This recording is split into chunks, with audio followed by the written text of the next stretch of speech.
Hey, this is Owen. If you're comfortable, leave your first name and state at the sound of the tiny truck backing up. Good afternoon. I'm Sarah Pwelk, and I am from Bristol, Connecticut. I was just wondering, I'm a transgender woman. How would Jehovah Witnesses go about trying to convert me, if they even would? I watched your video on woman, and you basically said they would try to do one thing at a time. But yeah, I just wondering about your thoughts on that. Take it easy.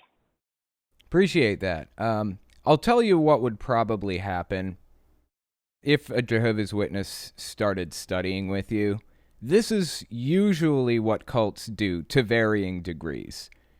Cults will try to be super ultra accepting of you and love bomb you and try to make you think that they're behind you and they support you and try to demonize the world, quote unquote. Try to make you think that the world is out to get you and the only safe refuge is with this cult, with these people, with this religion.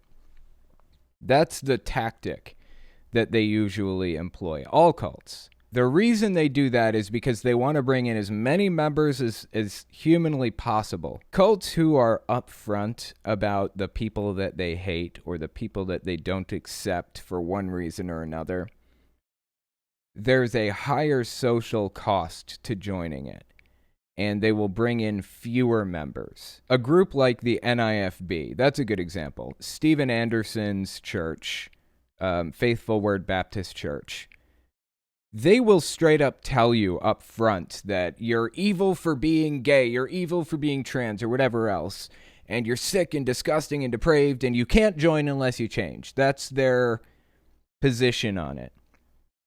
As a result, Faithful Word Baptist, or the NIFB more generally, only has, 500 members between all the churches? I'm not sure how many.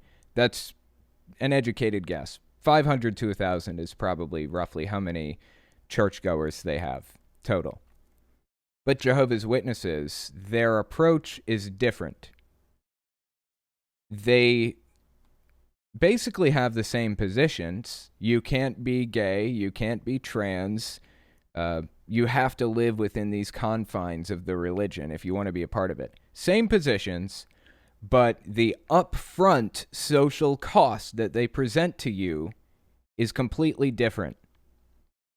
With the NIFB, you know what you're signing up for when you join. They're complete nutcases.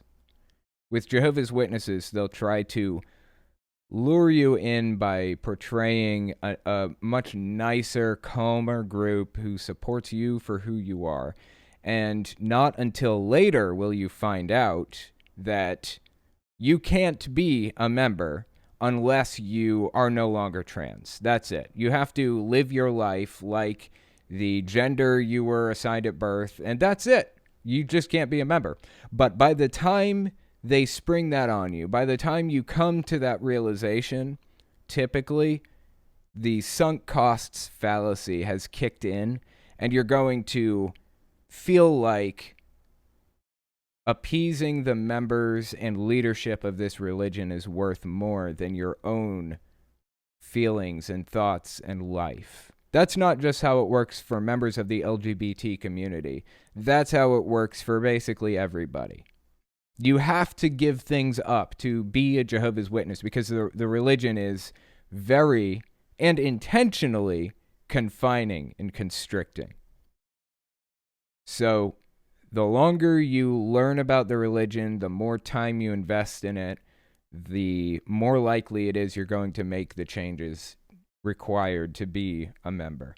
To get back to your earlier question, what would happen if a Jehovah's Witness started calling on you and studying with you and things? The answer is they would love bomb you and make you think that you had their support, complete support, and then they would slowly but gradually reveal to you over months, most likely, that you had to be a completely different person, or you wouldn't be allowed to join.